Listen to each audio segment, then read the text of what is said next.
The November wind cut through Forest Hills Cemetery like something with a memory of its own.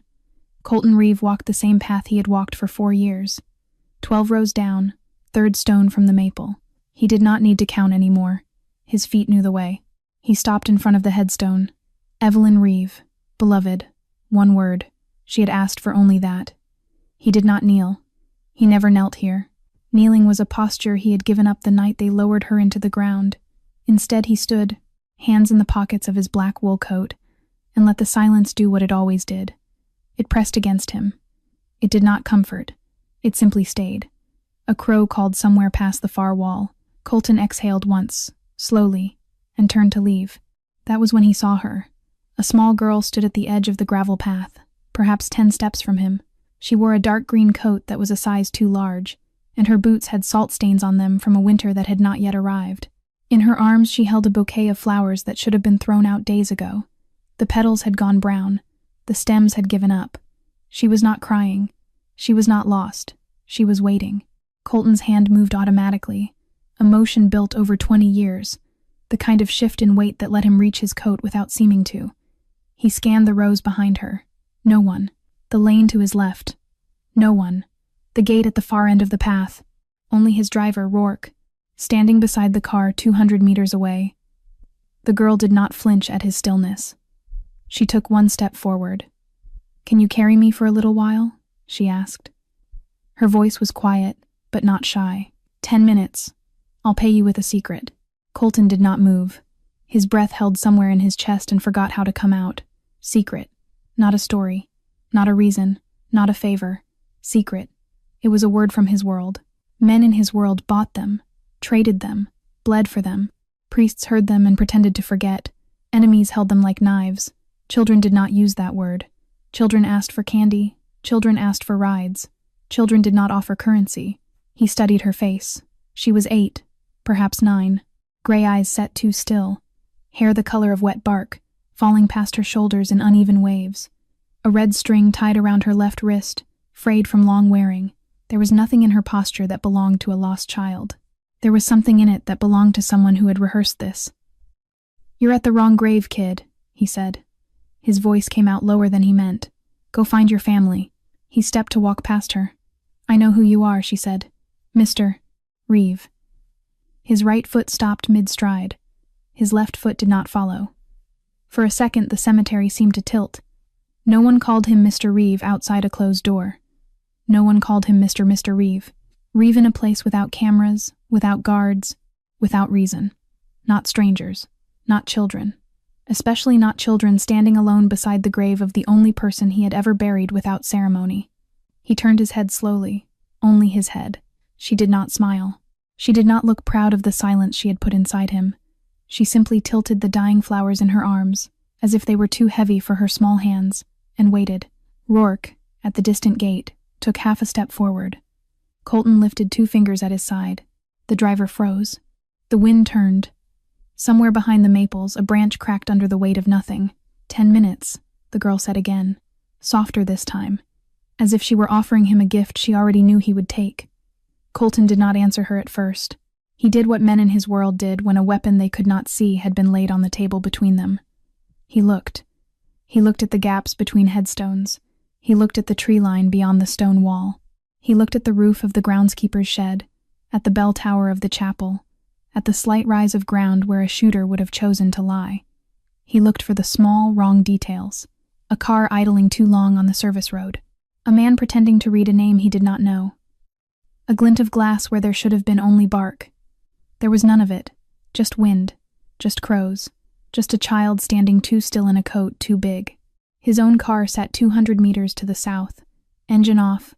Rourke now visibly tense behind the wheel. No other vehicle on the lane. No one on foot.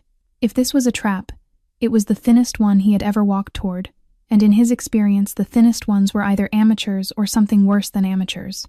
He took 1 slow breath through his nose. "Who sent you?" he asked. His voice had dropped into the register he used in back rooms. Flat, patient. A voice that expected the truth and would recognize the shape of a lie the moment it was built. The girl shook her head. No hesitation. No flinch. "No one," she said. "I came because I wanted to." He watched her mouth as she said it. "No tell." No rehearsed pause before the verb. Either she was telling the truth, or someone had trained her in a way he did not want to think about yet. She shifted her weight then, a small, almost apologetic motion. She lifted her right foot off the gravel and held it a few inches above the ground, balancing on the other leg. The sole of her boot faced him. The heel was worn through on the outer edge, peeled down to the cardboard layer beneath the rubber. A thin, dark line ran where the stitching had given way. It was not the shoe of a child who had been placed at this cemetery 5 minutes ago by a car.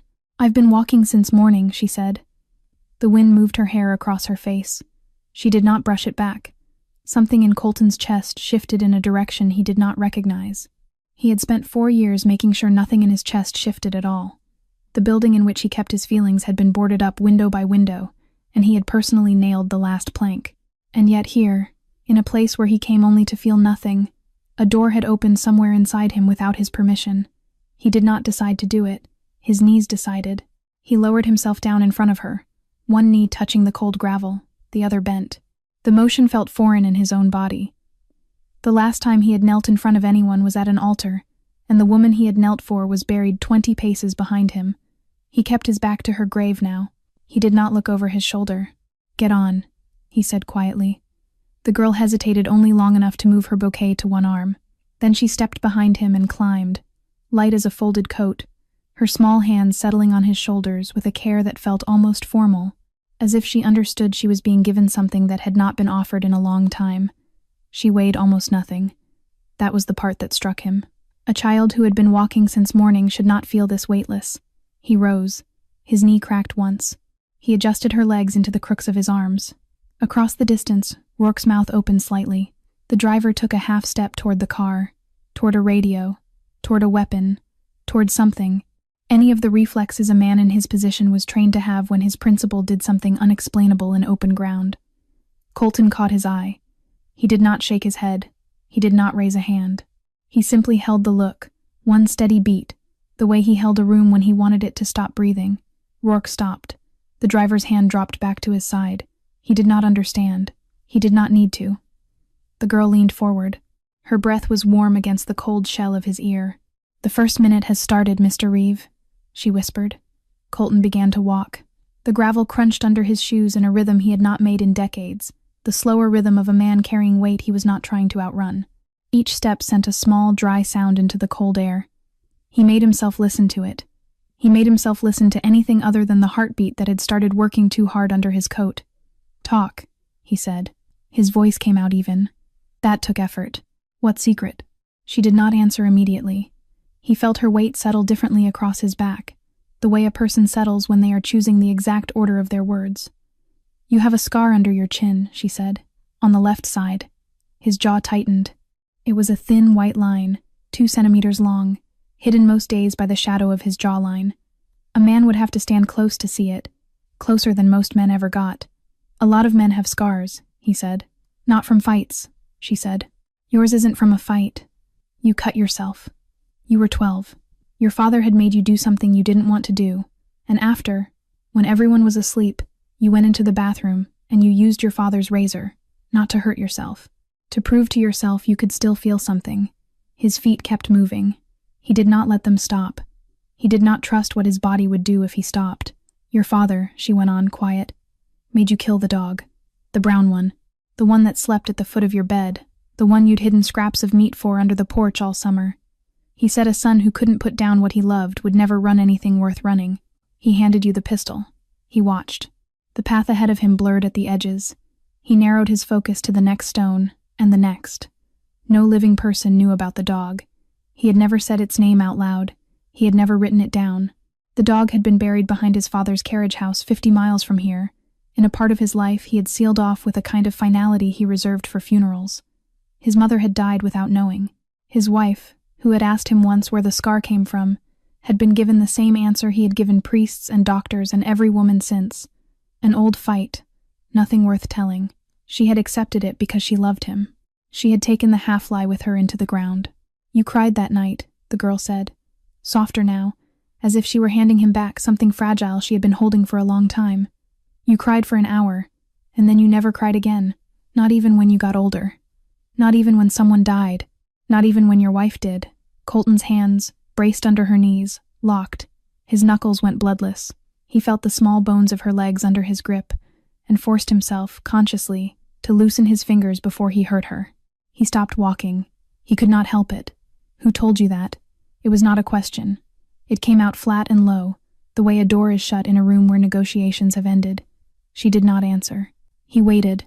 He gave her the silence he had used on grown men across polished tables. The silence that pulled things out of people whether they meant to speak or not. Most men filled it within 10 seconds. Hardened men within 30. He had once broken a Union captain with 4 minutes of it. The girl said nothing at all. She rested against his back as though she were half asleep, and the wind pushed a strand of her hair past his cheek. Then at last, almost gently, 9 minutes left, Mr. Reeve. Colton closed his eyes for one beat. Behind the dark of his eyelids, his mind was already moving in 2 directions at once. One possibility. Someone inside his circle had opened a door that should never have been opened. Someone who had heard him in a moment he did not remember giving, or who had gone through papers, or letters, or a therapist's notes from a year he preferred not to think about. A betrayal small enough to sell him for a story, or large enough to sell him for a kingdom. The other possibility was worse. The other possibility was that the child on his back was not what she appeared to be, and that the next 9 minutes were not a walk but a delivery, and that whatever she was bringing him had been built for him specifically, for years, by someone who had taken the time to learn the shape of his ghosts. He opened his eyes. He took the next step. They reached the wrought iron gate of the cemetery. The hinges had been oiled recently. He noticed small things now out of habit, because the larger things had stopped making sense. Rourke was still behind them, 50 meters back, the car crawling at the pace of a walking man.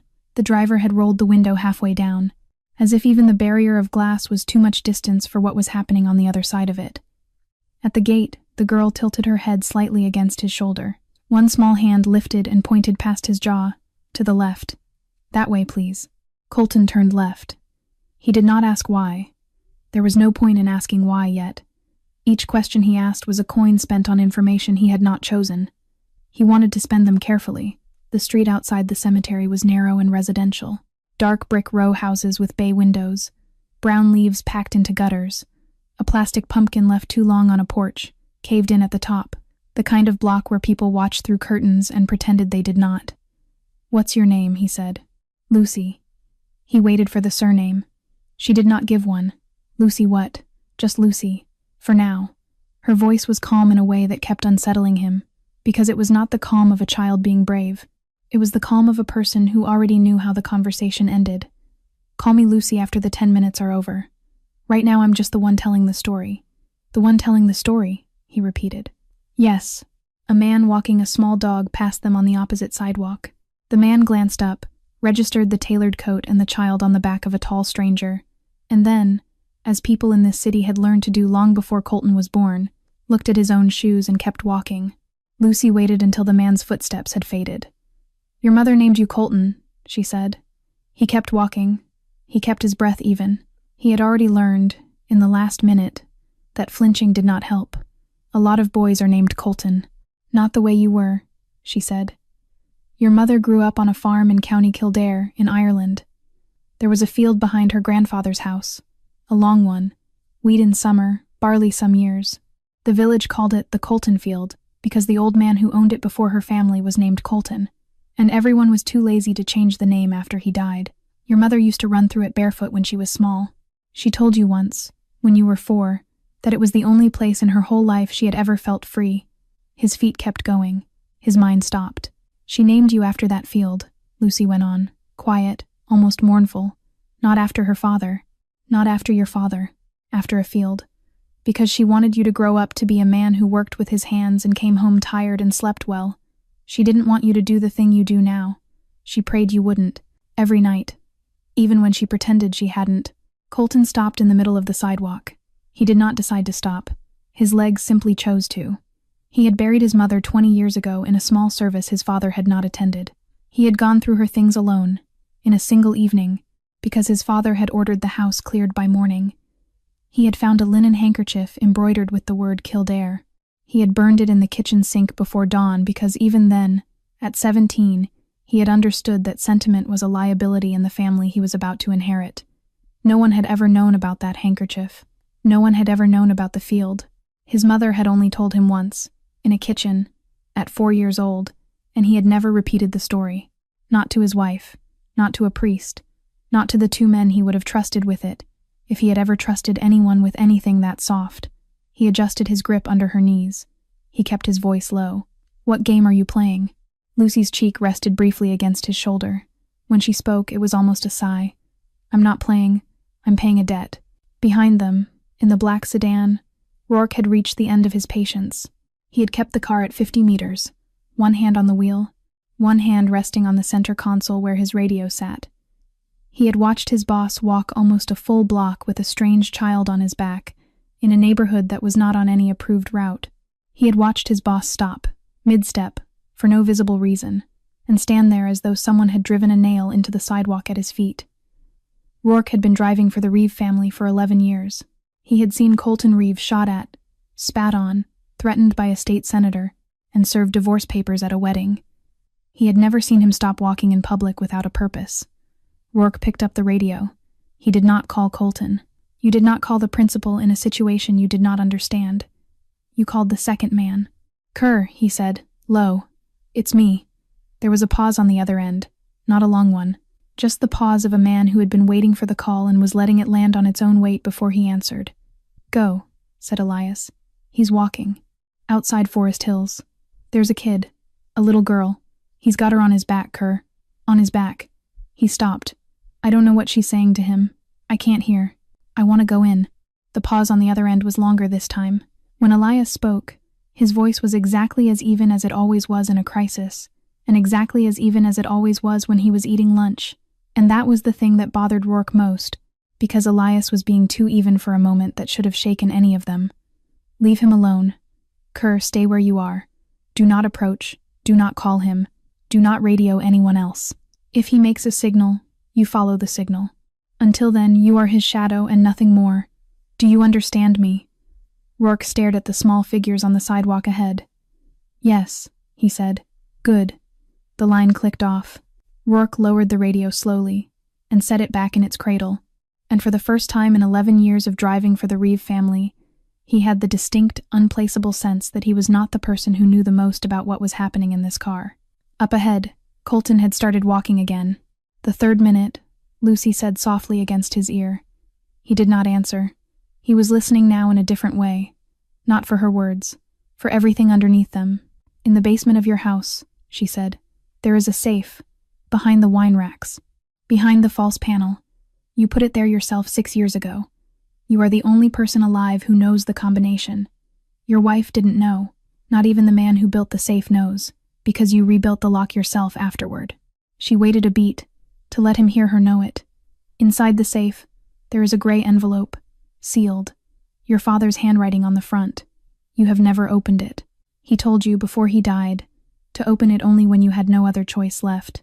Colton's face went cold in a way he could feel. The blood moved out of it like a tide going back. He walked 3 more steps on pure habit, and then his body remembered to keep walking on its own. No one knew about that envelope. No one. He had carried it from his father's bedside in the inside pocket of a coat, alone, 48 hours before the old man died. He had put it in the safe that same night, alone, with the lights off in the basement. He had not told his wife because his wife had been alive then, and he had wanted her to stay that way. He had not told Marcus Vane, his father's oldest friend, because some part of him, some quiet, useless animal part, had never fully trusted a man his father had warned him about. In a sentence the old man had started, and never finished. He had not told Elias. He had not told himself, most days. He made his voice come out as a blade and not a breath.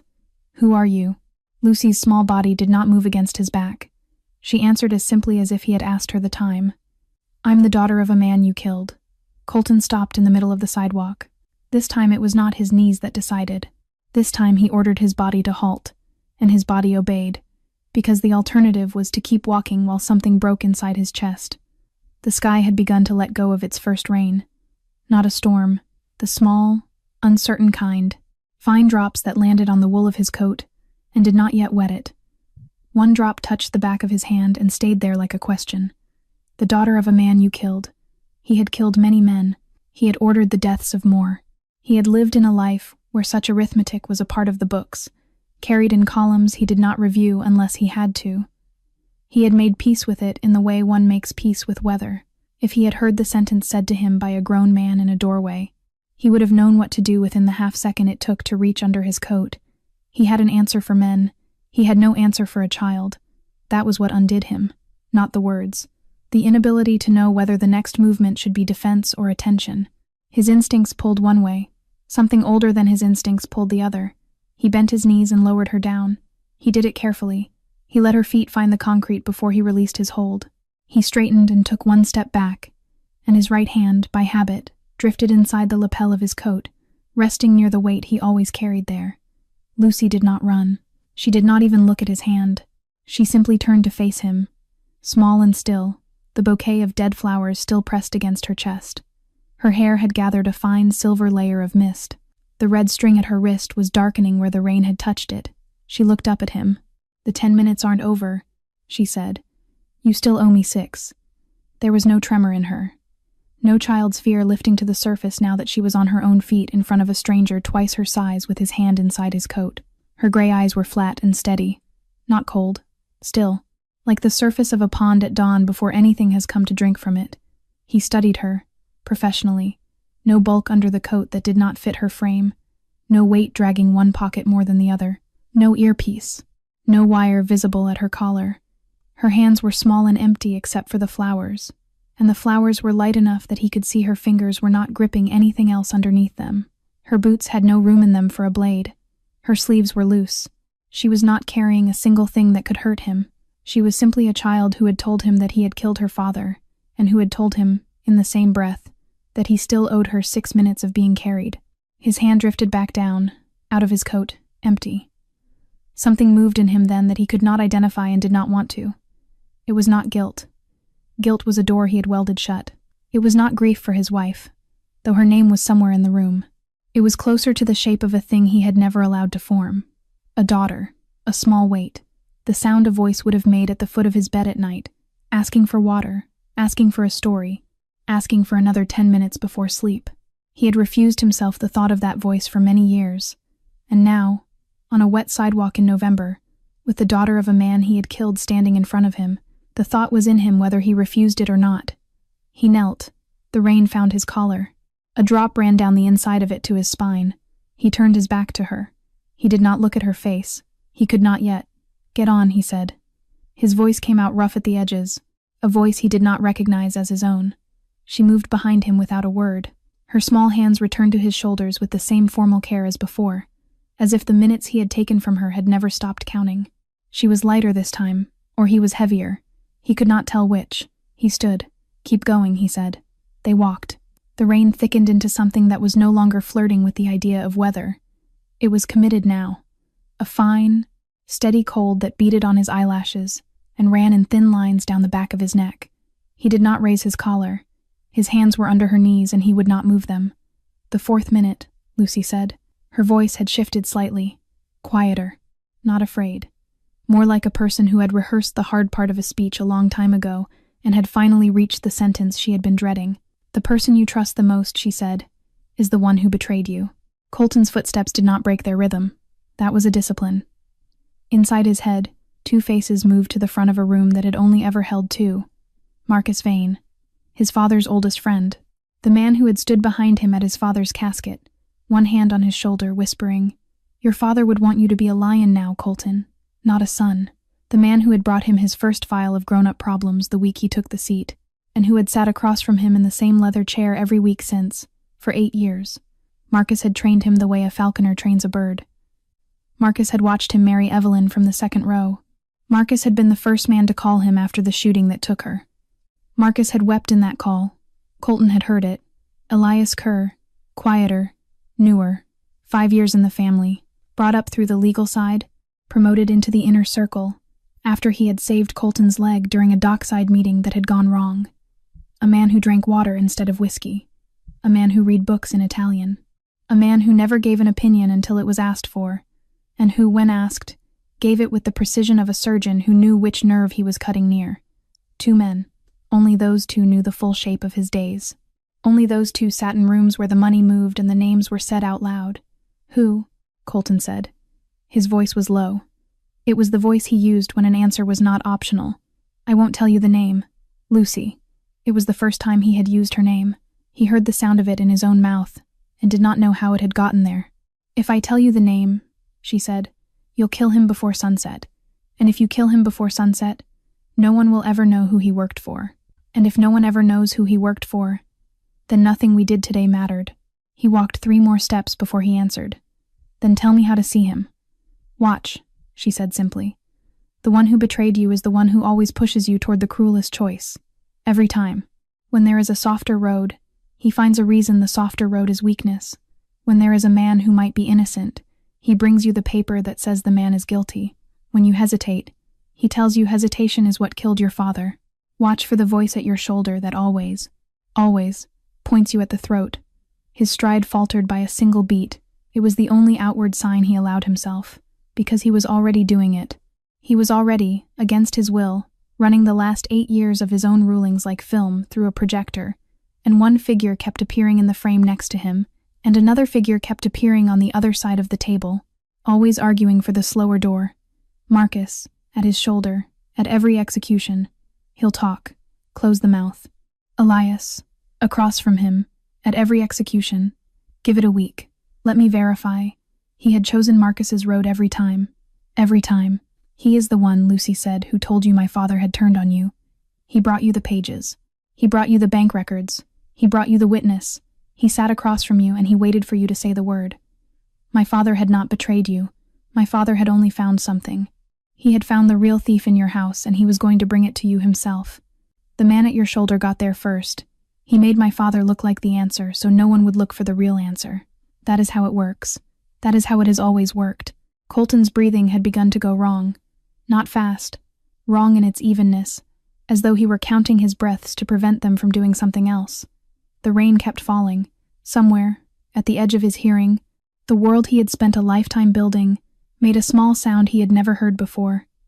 It was the sound of a hairline crack. The 5th minute, Lucy said. She let a breath go out against his shoulder.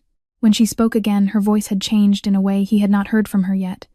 It had gone smaller, not childish. Smaller in the way that a grown person's voice goes small when they are returning to a room they have tried all their life not to enter. It was raining that night, too, she said. Not like now. Harder. The gutters couldn't take it. He kept walking. My father was late. He was never late. He had told my mother he would be home by 7.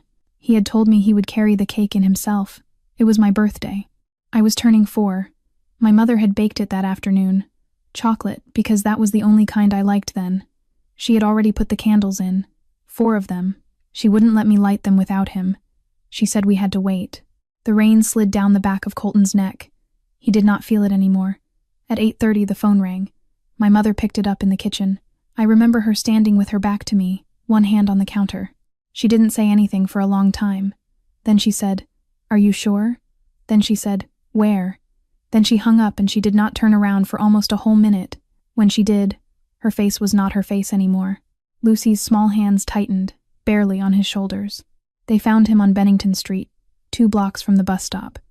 He took the bus home on Fridays. He said it saved money, and he liked the walk from the stop. The man who shot him was waiting at the alley. 3 shots, 1 in the shoulder, 2 in the chest. The second one in the chest was the one that killed him. The first one in the chest missed his heart by a little. He was still alive when he fell. The bus driver saw. The bus driver said my father tried to say a word before he stopped moving. The bus driver did not know what the word was. I think it was my name. My mother thought it was hers. A name had begun to ring in Colton's head. It had been ringing for a minute now, louder and louder, and he had been refusing to say it to himself, and now he could not refuse it any longer. Daniel Hartwell, the accountant, 38 years old, 2 degrees, had been with the family for 9 years, quiet man, wife, 1 child, small house in South Boston. The file had come to Colton's desk on a Wednesday. Marcus had brought it in personally. Marcus had laid the pages out one by one, copies of transfers, a photograph of a meeting that was not supposed to have happened, a signed statement from a man whose face Colton did not remember now, and who, if he cared to check, had probably died of something convenient within a month. Colton had read the file for 10 minutes. He had asked one question. "Is this certain?" Marcus had answered, without blinking. "It is certain." Colton had nodded once. That had been the word. Marcus had handled it himself.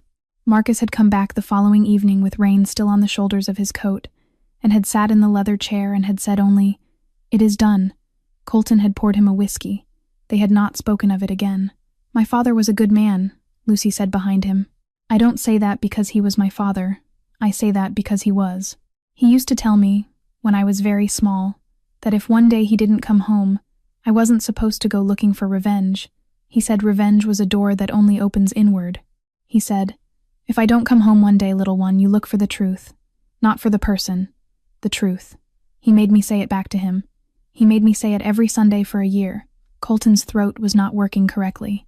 "Then why are you here?" he said. He barely recognized his own voice. "Because I looked for the truth," she said, "like he told me to. And the truth led me to you." He walked another step. Another. He did not know how he was still walking. Something was happening inside him that had not happened before. Not once in 37 years. It was not sorrow. Sorrow he had met. It was not shame. Shame he had rationed. It was a new thing, and it was nauseating, and it was turning its eye slowly onto himself. It was disgust. Disgust at the man who had said, "It is certain. It is done." Disgust at the man who had not asked a second question. Disgust at the man who had poured the whiskey and raised it and drunk it clean. Himself. They turned onto a narrower street in South Boston. The block was the kind the city seemed to forget on purpose. 2 family wooden houses in tired paint. A chain-link fence with a rolled-up newspaper still wedged in the links. A basketball hoop on a pole with no net, its backboard warped from one winter too many. Somewhere down the row, a radio played the tail end of a weather report before being shut off.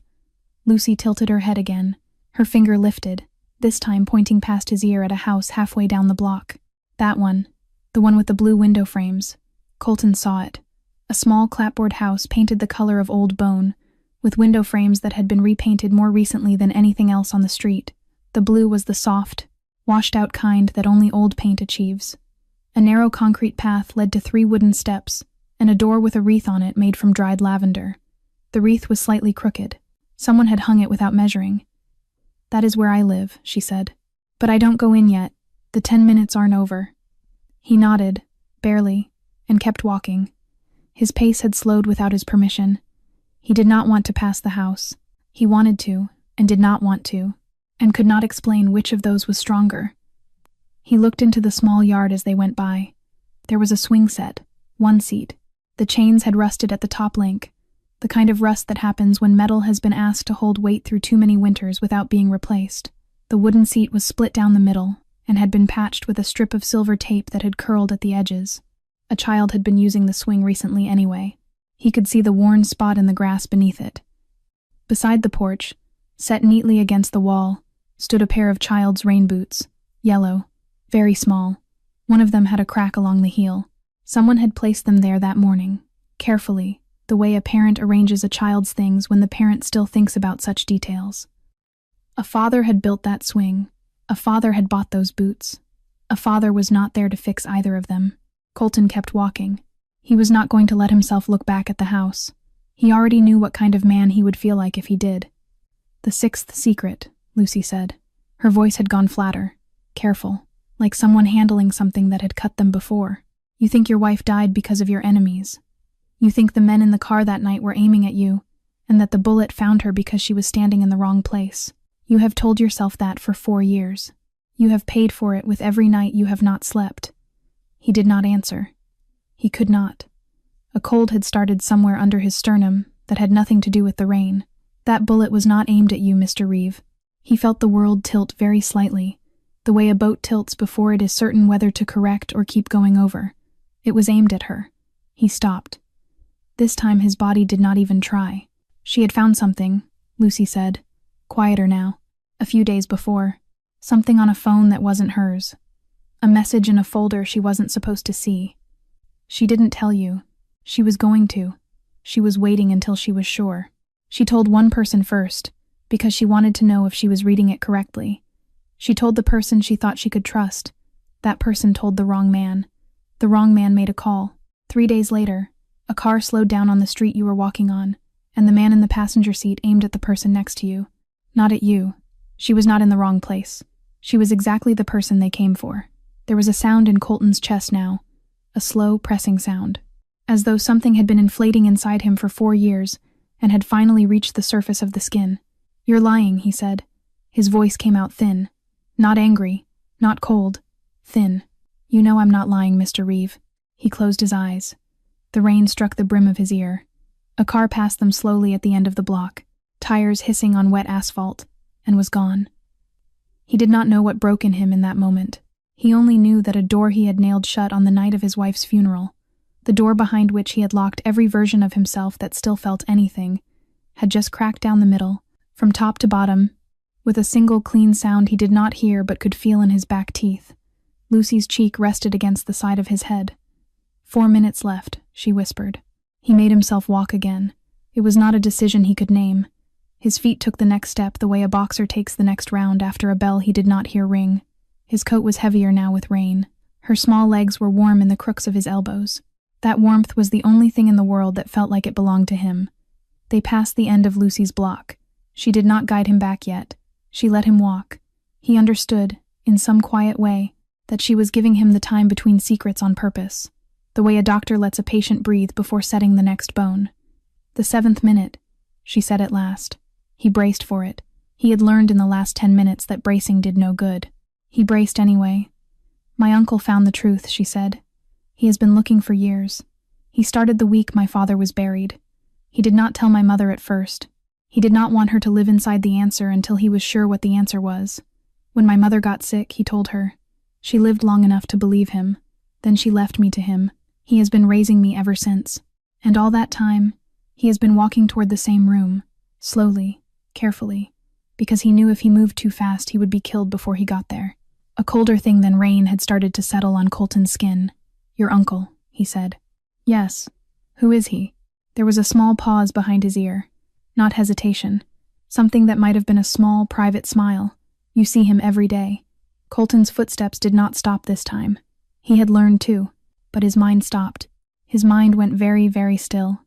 He began, against his will, to walk through the list of people he saw every day. His driver, his 2 house staff, the man who kept the books on the legitimate side, the soldiers who rotated the door of the house on a 3-day cycle, the woman who cleaned his office, his tailor, who came on Thursdays, Marcus Vane, whose face was already a hot spike behind his eyes and did not need another reason, and then Elias, who sat across from him every morning at 7. Elias Kerr. A name as thin as a business card. A name Colton had never thought to question because a man who had saved your life at a dock did not need to be questioned. A name that had appeared in the family 5 years ago, in the quiet way.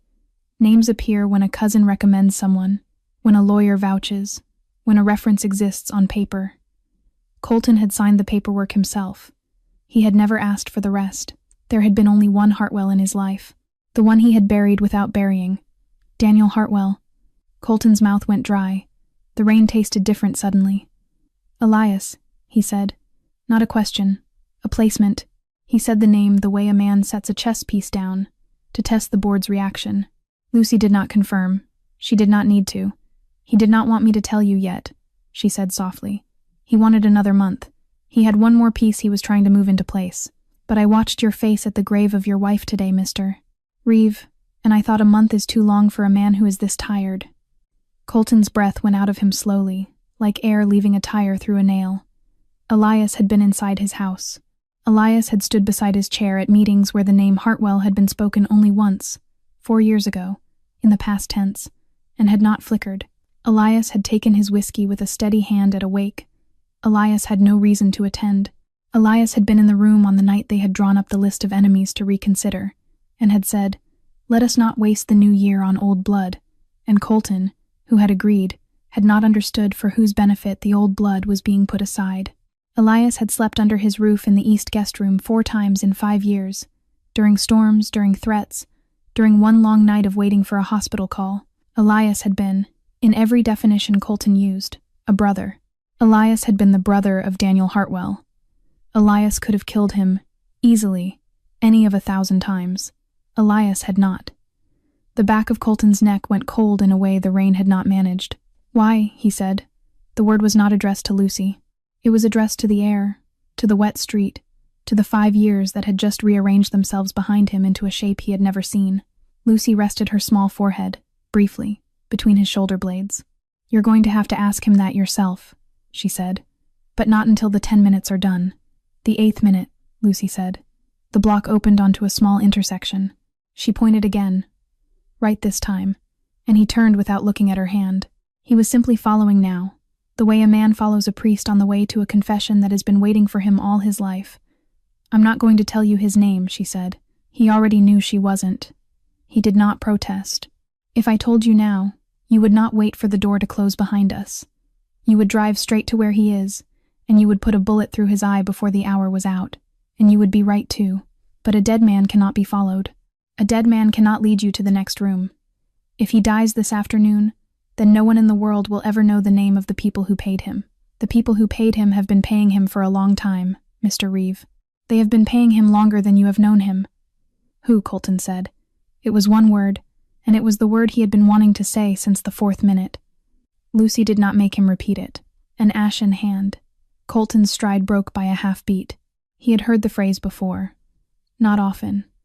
He had heard it first from his father, in a single sentence delivered in the back of a car in a winter that Colton had since forgotten most of. "There is a thing called the ashen hand. If you ever hear those 2 words whispered in a room you control, Colton, leave that room." His father had said it exactly once. His father had never explained. Colton had assumed, as sons often do, that it was one of the old man's superstitions, something left over from a world that was smaller and more afraid than the one Colton had inherited. He had heard it a second time, 6 years later, from a rival from Providence whose mouth was full of blood. Watch for the ashen hand. Colton had taken it for a last curse. He had put it out of his head. He had heard it a 3rd time from a priest, of all people, at a wedding, an old priest whose eyes had been too alert for a priest's. "Son, in your work, the ones you should fear are not the ones who come with soldiers. Fear the ones who come with a sealed envelope and a suggestion. They call themselves by a color. Gray, usually. Ashen. 3 times in his life. He had never said the name out loud himself. "They don't fight you," Lucy said. "That's the thing about them. They do not storm the house. They do not come to the docks. They do not send men to shoot your car.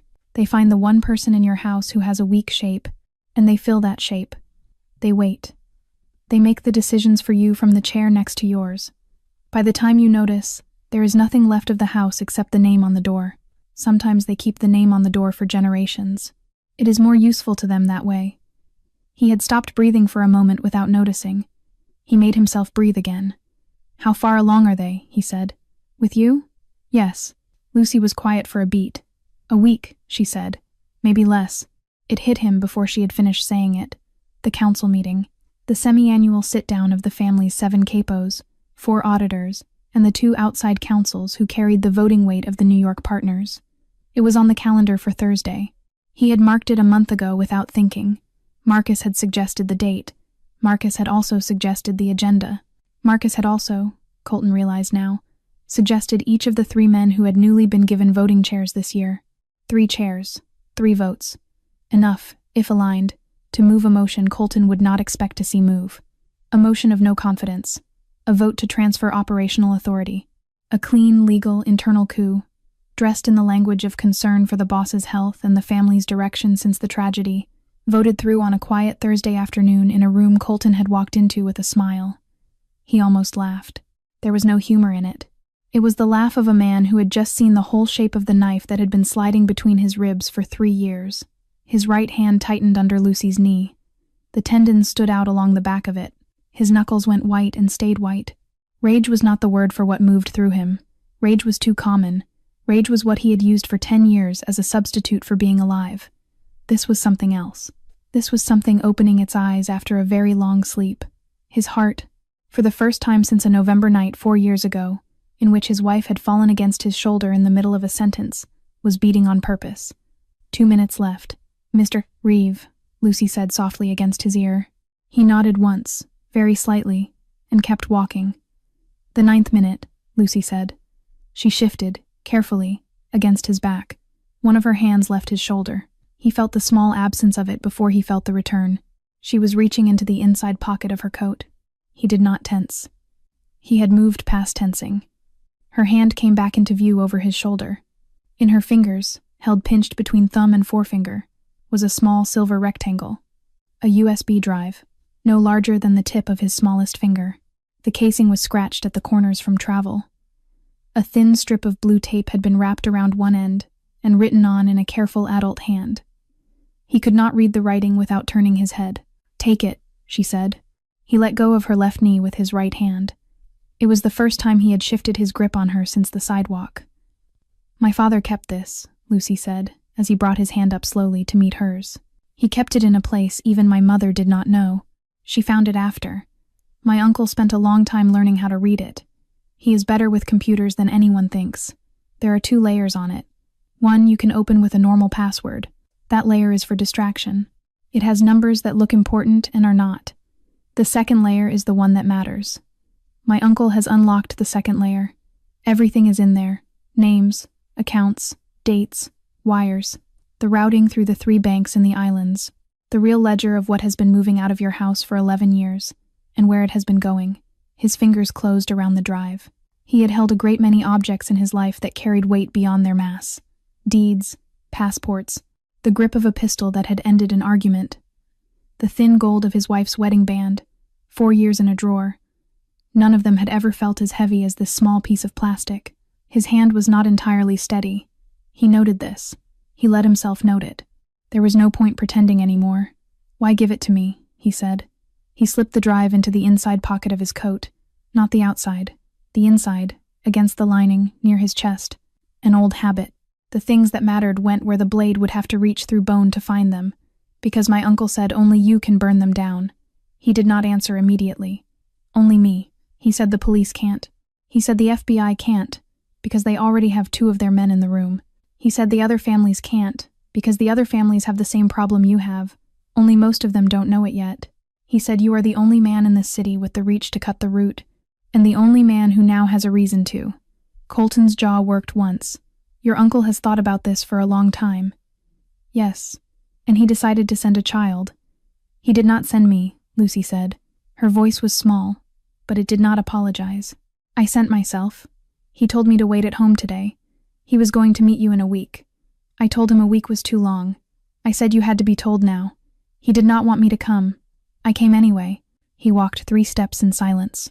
He tried to think of a question sharp enough for the situation. He could not find one. He found only a quieter one. "You aren't afraid of me?" She did not answer right away. He waited. He had learned how her silences worked. "I'm afraid of you," she said at last. Simply, "I was afraid of you before I left the house.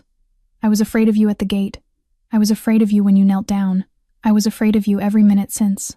"Then why?" "Because my father taught me," she said, "that being afraid does not mean you don't do it. He said a person who only does what they are not afraid of never does anything that matters." Colton did not answer. He could not. Something had risen from his chest into his throat and had lodged there, under his Adam's apple, and refused to move. He could not swallow past it. He could not speak past it. It was not grief and it was not shame, though both were in it. It was a hot, thick, unwelcome thing, and it pressed behind his eyes, and he, a man who had not cried since the age of 12, knew with a cold and unfamiliar certainty that if he opened his mouth in this moment, he would make a sound he had not made in 25 years. He did not open his mouth. He walked. His hand returned to the warmth under her knee, and he adjusted her, gently, the way a man carries something he has finally understood was not weight but trust. She guided him around the corner, and the corner brought them back to the blue-framed house. The small yellow boots had not moved. The crooked lavender wreath had not moved. The rusted swing swayed an inch with a late breath of wind, as if someone had just left it. On the porch stood a man. He had his hands in the pockets of a long gray coat. He was not leaning against the railing. He was not pretending to be casual. He was standing exactly in the middle of the porch boards, feet set the way a man sets them when he has been there long enough to have chosen his ground. The rain had collected on the shoulders of his coat in a thin, even line. He had been waiting a while. Elias Kerr, Elias Hartwell, the man who sat across from Colton every morning at 7, the man who drank water, the man who read books in Italian, the man who had once put a hand on Colton's shoulder at Evelyn's wake, and had said nothing for a full minute because the silence had been more honest than any sentence. Colton walked to the foot of the porch steps and stopped. He did not look up yet. He bent his knees and let Lucy down, slowly, the way he would have set down something made of thin glass. Her boots found the wet path. Her small hands released his shoulders, one after the other, with the same formal care they had offered when she had climbed on. The last piece of her that left him was the warmth at the back of his neck, and he felt its absence before he felt the cold that replaced it. Lucy did not run to the porch. She turned and stood beside his leg, and she slid her small hand, uninvited, into his. He looked down. He had not expected that. His fingers closed around hers without asking permission from the rest of him. Then he raised his eyes. Elias did not move. Elias looked back. The look that passed between them was the look of two men at either end of a rope that had been pulled taut for a very long time in the dark, each of them realizing, at the same moment, what was on the other end. There was no flinch in it on either side. There was nothing to say for a few seconds. The rain did the speaking. "I'm sorry, boss," Elias said at last. His voice was quiet, flat. The voice of a man who had rehearsed the sentence for 5 years and had decided, in the end, not to rehearse the rest. "I couldn't find another way to let you hear the truth." Colton did not answer immediately. He made himself count the things that were true. 5 years. More than 1,000 breakfasts. 3 attempts on his life that Elias had personally blunted, one of them with his own leg. 100 closed rooms. 100 open ledgers. 100 nights when any drink Colton had been handed could have been the last one. "You could have killed me," he said. His voice came out low, without heat, like a coroner's. "In the last 5 years, how many chances?" Elias's eyes did not move off his. "I did not count them." "Guess." More than I want to say in front of her. Colton felt Lucy's fingers tighten slightly in his. "Then why didn't you?" Colton said. Elias took his hands out of his pockets.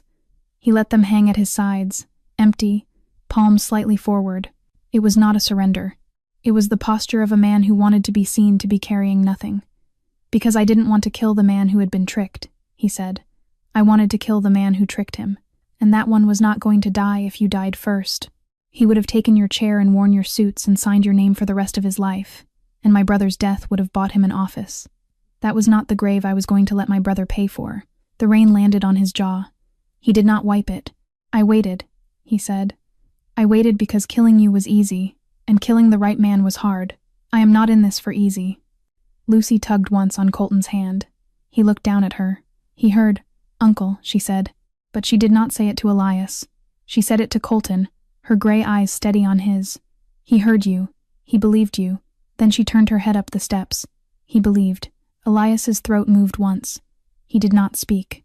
Colton stood there, in the rain, with the daughter of a man he had killed holding his hand, and the brother of that same man standing 3 feet above him with his empty palms turned slightly outward, and he understood that everything he did in the next 7 days would be measured against this moment. He lifted his chin. He gave Elias a single nod. One slow, deliberate motion. Nothing was said. Nothing needed to be. A contract had just been signed in the air between them, in a language older than paper. The drive back to the Reeve estate took 40 minutes. Colton did not speak to Rourke for any of them. He sat in the back seat with his coat still damp, the USB drive pressed against his ribs through the lining, and watched the city slide past the window, as though he were seeing it for the first time. The neon of a diner he had eaten in at 19, the bell of a church where he had married, an overpass under which a man he had never named out loud had been left face down in the summer of a year he preferred not to remember. His whole life, laid out in a route he had driven 100 times, suddenly in a new order. Rourke asked nothing. Rourke had understood, somewhere between the cemetery and the blue-framed house, that asking was no longer part of his job tonight. The gate of the estate opened for them. The gravel of the long drive hissed under the tires. Lights burned behind the curtains of the main rooms, as they always did. 2 men stood at the front steps, as they always did. Nothing about the house had changed. Everything about the house had changed. Colton went in through the side door and straight down. The basement of the Reeve house was cold all year. He crossed the wine cellar without switching on the overhead light. He knew the count of his own racks by touch. He pressed once on a panel that looked like any other, and the panel gave. Behind it, set into the old stone of the foundation, sat a squat black safe his grandfather had installed and his father had rebuilt. Colton had rebuilt the lock a 3rd time, himself, the month after his father's funeral. He turned the dial. Left, right, left. The tumblers fell. The door swung. Inside, at the back, Behind a stacked brick of banded cash he had not touched in years, lay the gray envelope, his father's handwriting on the front, to be opened only when there is no other door. He took it out. He closed the safe. He walked back up to his study without turning on any lights along the way. At the desk he did not sit. He broke the wax seal with his thumbnail. The paper inside was a single folded sheet, thin, the kind of paper his father had used for letters he did not want to weigh much in a pocket. The ink was iron gall, brown now with age at the edges of the strokes. The letter was 11 lines long. Colton read it once. Then he read it again, slowly, and the second reading was the one that took the air out of him. Colton, if you have opened this, it means you no longer have a choice.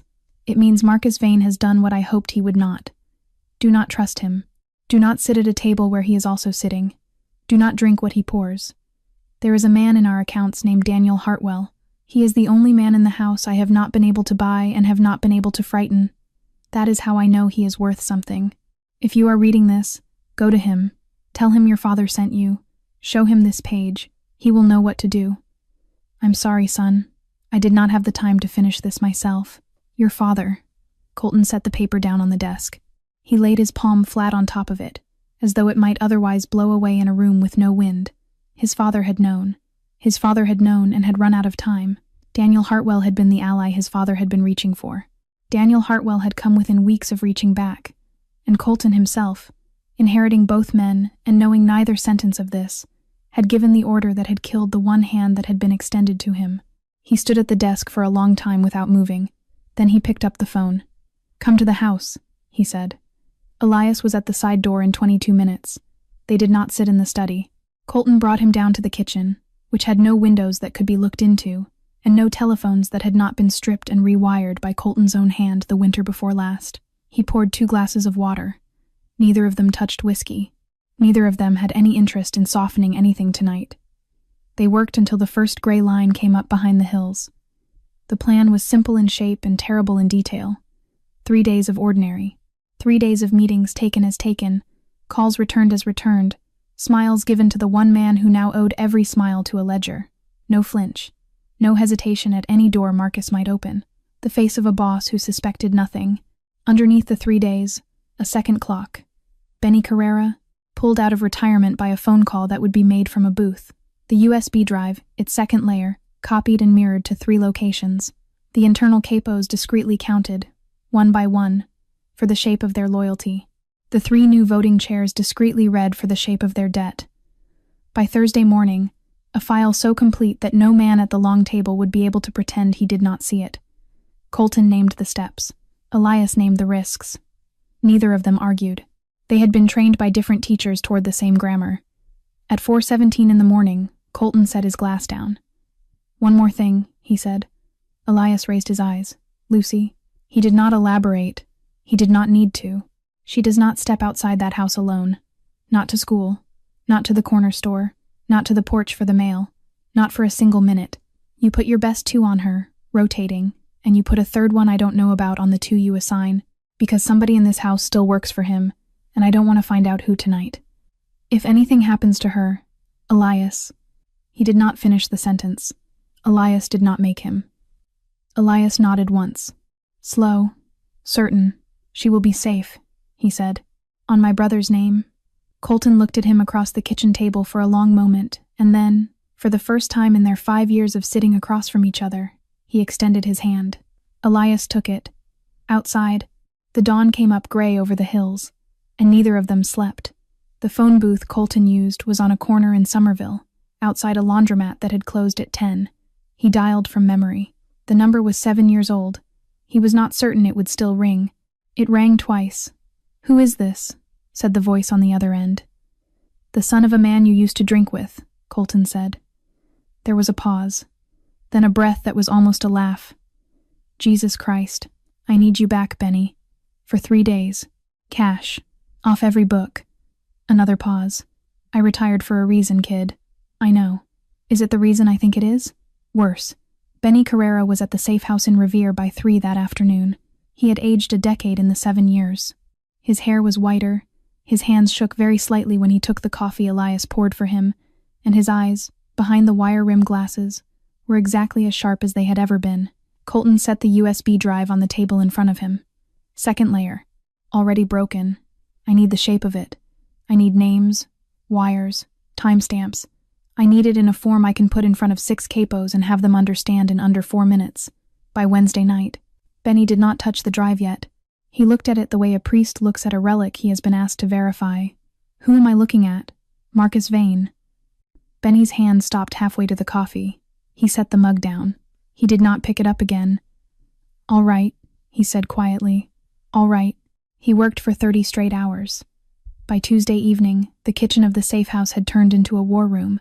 3 laptops, a corkboard, printed transaction sheets pinned in columns, connected by string and colors that only Benny fully understood. The air smelled of burnt coffee, and the particular dust that old money leaves on paper when it moves too fast.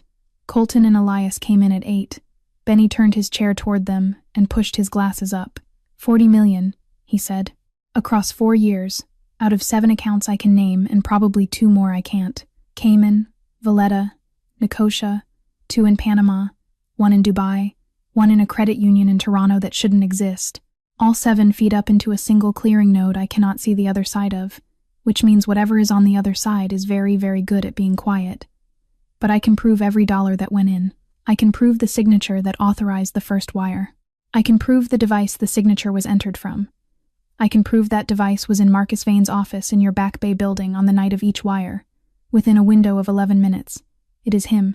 It has been him the whole time. Colton looked at the numbers for a long time. $40 million. The exact scale of a man who had not been skimming. A man who had been funding a siege. Can you put it in front of the capos? I can put it in front of a jury, kid, Benny said. The capos will be easier. While Benny worked, Elias worked the streets. He did not use his own men. He used cousins and in-laws and a retired detective who owed Daniel Hartwell's memory a debt. By Tuesday at noon, he had a list of 3 cars that had been making slow, patterned passes of the blue-framed house in South Boston since Sunday night. One of them was a maroon sedan registered to a shell company that had been opened the same week as one of Marcus's Cayman accounts. Elias brought the photos to Colton. He's watching her, he said. He knew the minute she stepped off that curb with you. He has been watching the house ever since. He's trying to figure out what she told you and what she didn't. Colton's face did not change. Inside, a cold line drew itself through him from his throat to his gut. Pull 4 of ours onto her block. Plain clothes. 2 on the house, 2 on the approaches. Rotating shifts. Best we've got. Elias hesitated only a quarter of a second. Colton saw it. What? Your best 4? Elias said carefully. Are his best 4? They came up under Marcus. Then pull 4 from the legitimate side. Dock workers. The ones I've known since I was 20. The ones who have never met Marcus in their lives. Elias nodded. Turned. Left. It was, in that moment, the right decision. Colton would think later that it had also been the wrong one. Because there was a 5th man assigned that afternoon without either of their knowledge. Slotted into the rotation by a supervisor 2 levels down who was still doing the small, quiet favors he had been doing for 11 years for the man who signed his real paycheck. The 5th man reported to a handler who reported to a number that terminated, eventually, in a building in Back Bay. By Tuesday evening, the exact schedule of the 4 dock workers was on a desk in a corner office. Colton had walked past 1,000 times. Marcus Vane sat in that office at 9:45. He read the schedule once. He set it down. He took a sip of the small, expensive espresso he allowed himself on nights when things were going well. He leaned back in his chair, the leather side under him. It was the chair Colton's father had sat in once, in a different decade, for a conversation that had ended in a handshake neither man had meant. Marcus smiled. It was not a wide smile. It was a narrow, private smile, the kind a man gives himself in a room with no witnesses. The girl, he said softly, to no one, has opened her mouth. He reached for the phone. It's time. Wednesday morning came up clear and cold. Lucy was up at 6:15. She ate a piece of toast standing at the kitchen window, the way she had eaten breakfast since her mother had died, because sitting at the table alone had never felt right to her. She put on her green coat. She tied the laces of her school shoes. She adjusted the red string at her wrist, the way she did every morning, the way her father had shown her when she was 3. Elias had told her, the night before, that 2 men from the docks were going to walk her to school from now on. He had told her their names. She had repeated the names back to him. Her uncle had kissed the top of her head and said he would be there when she got home. At 7:02, Lucy stepped off her porch. Two men in heavy work jackets fell in quietly, one 10 paces ahead of her, one 8 paces behind. A third man sat in a parked car at the end of the block with a newspaper he was not actually reading. A fourth was on foot 1 street over, paralleling her route. It was a good arrangement. It had been assembled by men who knew their work. The fifth man, the one who had been slotted in by a supervisor 2 levels down, was not on the street. He did not need to be. He had already done his job the night before, from a desk. The white van came from the cross street at the end of the second block. It did not slow. It did not signal. It swung wide out of the intersection at 40 miles an hour and took the front walking man at the hip. The sound it made was not a crash. It was a dull, compact thump, the sound a body makes when it is turned into a problem. The man went under the front tire and did not come back out. The second walking man had his weapon halfway out of his jacket when a figure in a balaclava stepped from the van's passenger side and put 2 rounds through him at a range of 4 feet. The man in the parked car saw the van, understood the van, and reached for the radio. The shooter in the balaclava turned and took him through the windshield before his hand reached the dash. 4 seconds. 3 men down. Lucy did not run. She had been taught not to run. She dropped into the crouch her uncle had taught her, small behind the low iron gate of a stranger's front yard. It did her no good. The van had come for her specifically. 2 men were on her before she had finished taking a breath. She felt a hand under her arm lift her off the pavement the way a grown person lifts a sack. She did not scream the way a child screams in a movie. She pulled 1 deep breath into her chest, and she used it the way her father would have used a last word.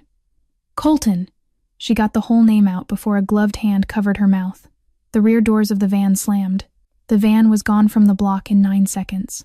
Mrs. Alvarez, who was walking her dog 2 houses down, called 911 at 7:04. By the time she had described the color of the van, Elias's phone had already rung twice. The fourth walker, the man on the parallel street, had heard the shots. He was at the scene in 40 seconds. He took 1 look at the 3 men on the ground and 1 look at the empty place where the little girl should have been, and he called the only number he had been told to call if the worst thing happened. Elias was in his car already. He had been getting into his car for an unrelated errand when the phone rang. He listened for 11 seconds. He did not ask a question. He did not make a sound. He put the car into drive and called Colton from the steering wheel. The call to Colton was the hardest call Elias had ever made. His voice, for the first time in the 5 years Colton had known it, did not hold. There was a fault line in the middle of his first sentence that had not been there before, and it did not close. They took her. Colton was in the study of the Reeve estate.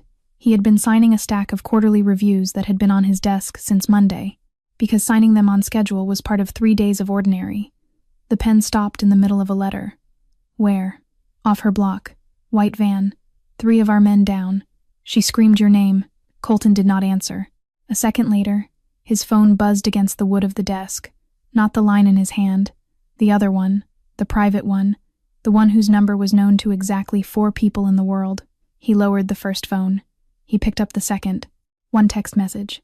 No sender name. A string of letters and a long encrypted signature, the way Marcus had always liked to dress his communications when he was being theatrical. 1 hour. Warehouse 14. North Point Docks. Come alone.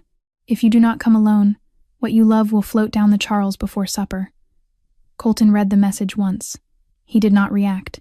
That was the worst part. He simply stood in the middle of his study, with his private phone in one hand and his other phone held loosely in the other, and nothing moved in his face. Only his eyes changed. The whites of them went, over the course of a slow breath, a fine, lit red, as though something inside his skull had just opened a valve it had been holding shut for 20 years. He brought the first phone back up to his ear. Elias. Yes, get every gun we have. Every one. The old stock in the basement. The rifles from Providence. The car at the lake house. All of it. A short pause on the other end. Not hesitation. Accounting. Understood. We are not going alone. Fog had settled over the North Point docks by the time Colton arrived. It was the slow, salt-heavy fog the harbor produced when a cold night had not yet given up to a warm morning. Visibility stopped at 30 yards. The outlines of the cranes rose and disappeared in it like the bones of something very large lying on its side. Warehouse. 14 sat at the end of a cracked concrete access road, its corrugated steel walls streaked with rust the color of old blood. Colton stopped his car 50 yards from the rolling door. He stepped out. He left the engine running. He left his keys in it. He walked toward the warehouse with his hands out of his pockets and held slightly away from his sides, palms forward, empty. He was not alone. No one in that warehouse could see that yet. Elias and 12 men had moved into position over the previous 23 minutes, 6 on the roofs of the 2 adjoining warehouses, 2 on the catwalk above the rail siding, 2 more in the water under the pier, wetsuited, radios in waterproof housings. Elias himself and the last man were in the fog behind Colton, 20 paces back, low and silent. Every man had been chosen by Elias from a single short list. Men who owed their loyalty to Colton personally, never to Marcus, never to the chain of command in between. Men whose paychecks Marcus Vane had never once signed. Colton reached the small door set into the larger one. He pushed it open and stepped inside. The warehouse was enormous and almost empty. A forest of steel girders overhead. A single bank of sodium lamps on a long cord, lit, yellowing the air. Oil stains on the floor in patterns that looked like maps of countries that did not exist. In the middle of the floor sat a wooden chair. On the chair sat Lucy. Her hands were tied behind her back with a length of white nylon cord. A strip of gray tape covered her mouth. Her green coat had a tear at the shoulder where someone had grabbed her too hard. One of her boots had come off in the van and had not been returned to her. Her bare foot rested on the cold concrete. Her eyes were calm. That was the thing Colton saw before he saw anything else. Her gray eyes, across the length of the warehouse, found him and held. There was no panic in them. There was no pleading. There was only a steady, waiting recognition, the same look she had given him at the cemetery 4 days ago, as if she had been certain, the whole time, that he would walk through this door. 6 paces behind her chair stood Marcus Vane. He was in a charcoal suit. The cut of it was perfect, the way the cut of his suits had always been perfect. His silver hair was combed back. His hands were empty. A pistol rested, almost casually, on a wooden crate at his elbow, within easy reach. Around the perimeter of the warehouse, spaced with the discipline of men who had been paid properly, stood 8 figures in matte black jackets. 8 rifles, 8 muzzles lowered but not slung. Not his men, their men. The ashen hand had sent its own. Marcus smiled. It was the same narrow smile he had worn in his office Tuesday night. Colton, Marcus, you're punctual. Your father would be proud. Don't. Marcus spread his hands, a small showman's gesture. You've been a good puppet, Colton. So was he. Your father never knew I owned half the strings he danced on. You never knew I owned the other half. 30 years. 3 decades of the Reeve family, running on my instructions dressed in your letterhead. Not bad for a man your grandfather picked up off a loading dock in Worcester. Colton did not answer. He kept his hands where Marcus could see them. Now, Marcus said, and his voice softened into the reasonable cadence he used in boardrooms. We closed the file. I have a document. It is on the crate beside me. It transfers operational authority of the Reeve family to an entity whose name does not matter to you, and it names me as acting principal during the transition. You sign it. You sign it, and you walk out with the girl, and we all go home, and nobody else in your life has to die on a Wednesday. You do not sign it, and she will be the last thing we speak about tonight. Colton looked at Lucy. Lucy looked back at him. She blinked once, slowly. A small, deliberate motion. It meant, I'm here. I'm listening. I'm ready. Colton took a breath. Not for courage, for timing. I signed a piece of paper once, he said, because I believed a man who told me it was certain. A good man died because of that signature. I have spent 4 days understanding what that signature cost. His voice stayed low. Level. A blade on a whetstone. I'm not signing again, Marcus. For a fraction of a second, something crossed Marcus's face that Colton had never seen there in 30 years. It was not fear. Marcus was not capable of fear. It was the smaller cousin of fear, the one that arrived just before it, recalculation. Marcus's hand twitched toward the pistol on the crate. Colton drew first. The pistol came out of his coat in a motion so clean, the air seemed to part around it. The shot was already on its way before Marcus's fingers closed on grip, and from the roofs, from the catwalk, from the black water under the pier, the warehouse became noise. The first shot was Colton's. It went wide of Marcus's heart by a hand's width and buried itself in the wooden crate at his elbow. The pistol Marcus had been reaching for jumped off the crate and clattered to the concrete. Marcus dropped behind the crate before the second shot could find him. Then the world came apart. The 2 men on the catwalk fired down into the rear rank of the black jackets. 2 of the ashen handmen fell before they had turned fully toward the sound. The 6 men on the adjoining roofs began their work through the high windows, glass raining down in bright flat panels across the concrete. The 2 in the water had come up the service ladder by now, and were already inside the small loading door at the north end. The 8 men of the Ashen Hand were professionals. They recovered from the ambush inside 2 seconds, and returned fire in every direction at once. The warehouse filled with the flat, stripped of echo cracks of automatic fire. The sodium lamps over the center of the floor bled out one after another as rounds found the cord that held them. The air went from yellow to smoke gray to the unsteady strobing of muzzle flash. Colton moved toward the crate. He did not run. Running got a man killed in a space like this. He moved in the short, heavy steps of a man closing the distance to the one thing that mattered. His left shoulder was already beginning to feel wrong. He had not registered being hit yet. He would, in a few seconds, but not yet. Behind him, low and fast, a gray coat cut across his field of vision. Elias. He was sprinting straight across the open floor to the chair. He did not zig. He did not use cover. He ran in a dead line because the chair was fixed, and the chair was where Lucy was, and every round aimed at Elias in that moment was a round not aimed at her. 2 of the Ashen Hand men saw him and turned. Their fire tracked him across the concrete in a line that kicked chips from the floor a foot behind his heels, then 6 inches, then level. The 3rd round hit him in the right thigh. The impact spun him half a step. He did not go down. He reached the chair and he fell against it with his whole body, wrapping himself around Lucy and the back of the chair together, shielding her with his shoulders, his back, the entire breadth of him. He pulled a folding knife from inside his coat with his left hand. He cut the cords at her wrists in 3 quick sawing motions. He tore the tape from her mouth. Under the chair, he said against her ear, "Stay under. Do not come out until I say your name. Do you understand?" Yes. Her voice was small but clear. She slid down beneath him, flattened herself on the concrete, and pressed her cheek to the cold floor. He stayed above her, curved around the chair, his body between her and the open floor, his pistol now out, his good leg braced, his bad leg bleeding into the concrete in a widening line. Across the floor, Colton had reached the crate. Marcus was behind it on one knee, his recovered pistol in his hand. He came up at the same moment Colton did. They fired at each other from 6 feet. Both rounds found home. Colton's round took Marcus in the chest, a handspan above the sternum, dead center of the knot of his silk tie. Marcus's round took Colton in the left shoulder, through the meat above the collarbone, a clean pass-through that did not hit bone but took a piece of him with it.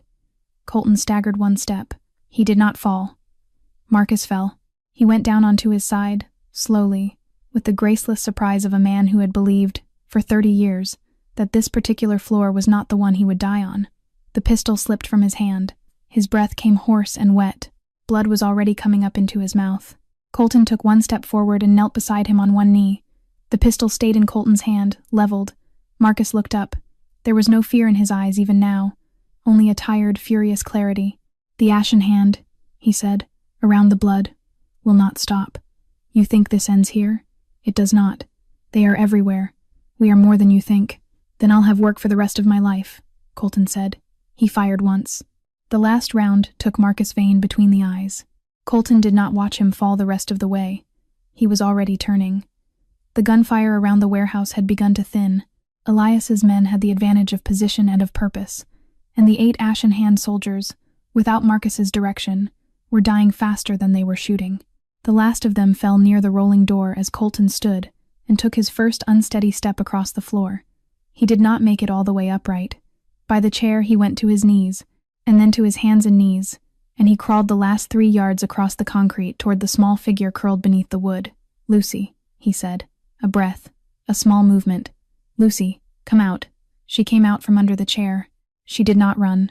She crossed the 2 feet of floor between them on her hands and knees, the same as he had, and she put her small arms around his neck, and she pressed her face into the hollow of his uninjured shoulder, and she held on. She was not shaking. He was. He lowered his forehead to the top of her hair, and he let himself feel it. A child's arms, steady around him, holding him up instead of the other way around. Not flinching, not afraid of him, holding him simply, the way she had been taught to hold the people she loved. It was the first time in 4 years that anyone had put their arms around him without trembling. 3 weeks later, the light through the private hospital window had the soft, tired quality of a late November afternoon that had already decided it would not warm up. Colton sat in the chair beside the bed, not on it, Sitting in the chair had become a small, stubborn point of dignity during the second week. His left arm was in a sling that ran across his chest. Under the sling, the wound had closed cleanly, though the surgeon had warned him that the range of motion would take months to return, and that some of it never would.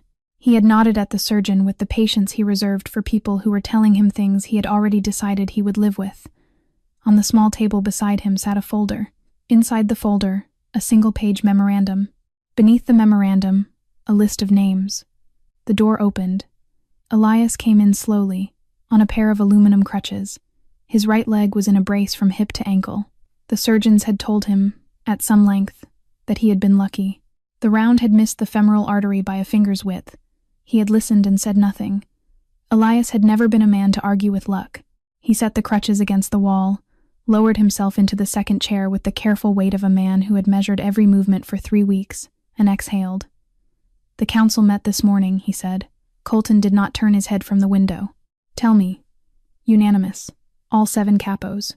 Every one of Marcus's appointments has been stripped of authority by end of business. The 3 voting chairs he put in this year are gone." Benny's file went around the table at the start of the meeting. No one asked a second question. No one defended him. They confirmed you as head of the family on the record, the legitimate record, with signatures. For the first time in 30 years, this house belongs to the man whose name is on the door. Colton did not smile. Outside, in the small enclosed garden of the hospital's east wing, a small figure in a green coat was sitting on a bench, drawing on a pad of paper balanced on her knees.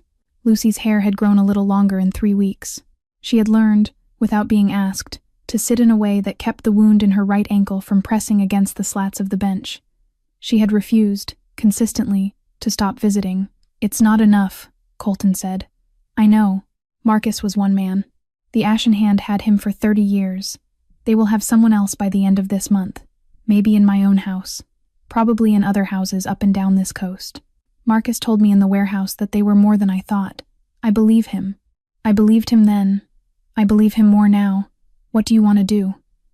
Colton turned, at last, away from the window. He looked at Elias directly. The lines at his eyes had changed in the last 3 weeks.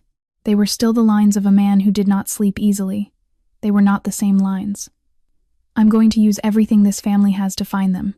Every contact, every banker, every judge my grandfather paid for, every favor. I am going to take them apart. But not the old way. What's the new way?" Colton was quiet for a moment. "No more innocent men," he said. "Not one. Not under any file that crosses my desk. No one dies in this family's name who has not earned it. I don't care how long it takes. I don't care what it costs. If a name reaches me and the name is not clean, the name is checked twice more before it is anything else. If I can't prove it beyond the shadow of a doubt, the person walks. I would rather lose ground than sign one more sheet of paper like the one I signed 4 years ago." Elias did not answer right away. When he did, his voice was lower than before. "My brother," he said, "would have been proud of that sentence." Colton looked down at his hands. His right hand was steady. His left was still weak, and the fingers had a fine tremor he could not quite command. "It is the sentence I owe him," he said, "and I will spend the rest of my life paying on it." Elias nodded once, slowly, and turned his face toward the window to give Colton the small privacy a man needs when he has just said the true thing out loud. Outside, Lucy had finished whatever she had been drawing. She turned the pad around and held it up, not for anyone in particular, as if she were showing it to the winter sky. From this distance, Colton could not see what she had drawn. He could only see her small arms lifted, the pad pale against the gray garden, the red string at her wrist catching what was left of the afternoon light. Something inside him, something that had been pacing back and forth inside a locked room for a very long time, sat down. "Elias." "Yes." Colton did not take his eyes off the window. "Can she stay with me?" "For a while. Just a while. I want her safe. I want her under a roof no one in this city can reach into anymore. And I want—" He paused, and the pause was not hesitation. It was the unfamiliar work of saying a real thing to another person. "I want to learn how not to forget again." Elias looked at him for a long moment. "She will ask me," he said at last, "whether you asked properly." "I did. I know." Elias leaned his head back against the chair and closed his eyes. "Then yes," he said, "she can stay." 6 months passed the way seasons pass in a city that is busy rebuilding itself quietly. By spring, the Reeve family no longer looked like the Reeve family anyone in Boston had known for 30 years. The dockside extortion routes had been sold off for scrap pennies to a rival who thought he was stealing them. The 2 nightclubs in Chinatown had been closed, the leases released, the buildings donated to a housing nonprofit that renamed them without ceremony. The quiet chain of cash businesses in Revere had been folded, one at a time, and their bookkeepers retired with honest severance. In their place, Colton had put his grandfather's oldest cover businesses back on their feet as the real work: a legitimate shipping line out of the harbor, 4 restaurants run by a cousin who actually knew how to cook, and one new entity that had not existed under any previous head of the family. It was registered as a charitable foundation. Its articles named its founding grantor as the Reeve family. Its name, printed on its letterhead in plain black type, was the Daniel Hartwell Foundation. Its first grants that spring had gone to the families of 3 accountants the family had wronged in the last decade. The 4th grant had gone to a school in South Boston for the replacement of its playground equipment. The check had been signed, without announcement, on a Tuesday. Lucy lived with Elias, in a new apartment he had chosen for the light in its kitchen. She went to school on a bus now. She came to the Reeve estate every Saturday and stayed until Sunday evening. On Saturdays, Colton cooked. He was not a natural cook. His mother had never taught him. His wife had been the one who could coax a meal out of anything. For 37 years he had eaten food made by other people, and it had never occurred to him that learning to feed someone was a skill a grown man might owe the world. He began with pasta, because a cousin had told him pasta was forgiving. It was not forgiving to Colton. He burned the first 3 attempts. He oversalted the 4th. He learned, slowly, that a pot of water takes longer to come to a boil than a man in a hurry believes. Lucy sat at the kitchen island in a small wooden stool and corrected him without ceremony. That sauce needs more time. That water is not hot enough yet. You cut the basil too early, Mr. Colton. It goes black. He listened. He tried again. By month 3, he could make a plate of pasta that Lucy would eat without making a face. By month 5, he could make 2. On a Saturday in April, they went for a walk in Boston Common. The tulips had come up along the paths. The air was still cool, but the cool of a season that was leaving, not arriving. Lucy walked beside him with her hands in the pockets of a new spring coat, dark red this time, replacing the green one she had outgrown. Her hair was longer. The red string at her wrist was the same. They had walked 20 minutes in comfortable silence when she stopped in the middle of a path, turned to him, and lifted her arms slightly. "Mr. Colton," she said, "can you carry me for a little while?" 10 minutes. He stopped. He looked down at her. Something in his face moved that had not moved in a very long time. A smile reached his mouth, and then, slowly, kept going, up past the line of his cheeks and into his eyes, which were the part of him that had stopped smiling somewhere around the age of 20. "What are you paying with this time?" he said. She thought about it. She thought about it seriously, the way she thought about everything. "Not a secret," she said at last. "This time I pay by going with you. For the rest." He knelt down on the path. She climbed onto his back, light as a folded coat, her small hands finding his shoulders with the same formal care they had found them with on a gravel path in November. He stood. His left shoulder was stronger now than it had been at Christmas. It held her weight without complaint. He began to walk. Somewhere inside him, a man who had once believed that power meant control, and that safety meant silence, took one last look at the person he had been, and let him go. Colton Reeve had spent most of his life believing that strength was the ability to keep the door shut, but a small girl on a gravel path had taught him, in 10 minutes, that the real strength is the courage to carry a truth you have been running from your whole life. And sometimes the person who saves us is not the strongest person we know. Sometimes it is the smallest, the one brave enough to step into our path and say, "Can you carry me for a little while?" The real measure of a man is not the empire he builds. It is whether he can recognize the moment a child extends her hand to him and kneel and carry what she is asking him to carry. Kindness is not convenience. Truth is not always comfortable. But both, when carried on purpose, can rebuild a life that seemed beyond repair. If this story touched your heart in any way, please take a moment to like this video and subscribe to our channel so you do not miss the emotional and meaningful stories we share with you every single day. Share it with someone who may need to hear it today. It may mean more to them than you know. We would love to hear from you. What did this story make you feel? Did any part of it remind you of a moment in your own life? Someone you once chose to help when you were in a hurry? Or someone who once chose to help you when no one else would? Please tell us in the comments below. Every comment is read. Every story shared in that comment section becomes part of this community. Your voice matters here. And to everyone watching right now, wherever you are in the world, thank you for spending this time with us. We wish you good health, a peaceful heart, and a life filled with small, unhurried moments of kindness every single day. Goodbye for now, and we will see you in the next story.